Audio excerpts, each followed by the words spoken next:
Una mpenzi? Sina. Hauna mpenzi? Una muda gani kuwa single mpaka dakika hii? Mwezi mmoja.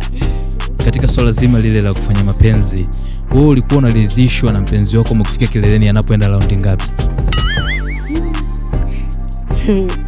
Anapoenda raundi ngapi?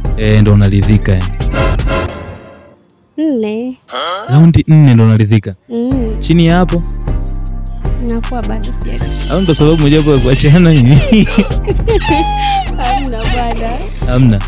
Sasa unaweza kuvumilia kama muda gani bila kufanya mapenzi? Kwa mimi? Wewe ndio.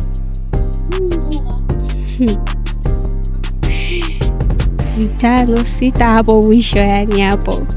Yaani wiki 5. Yaani miezi 5, 6 mwisho yani hapo ndo nimevumilia sana kwa sababu nishaye kuvumilia kwa kipindi hicho miezi 6. Ikizidi miezi 6. Haiwezi zidi miezi 6. Haiwezi. Ikiwa sasa ndo haujaingia kwenye mahusiano kama sasa hivi, si upo single sasa hivi? Sasa upo single kwenye miezi zaidi ya 6, utafanyaje ili mwili upoe, ushushe temperature? Yaani haiwezekani mimi nikaa single miezi 6 kiasi.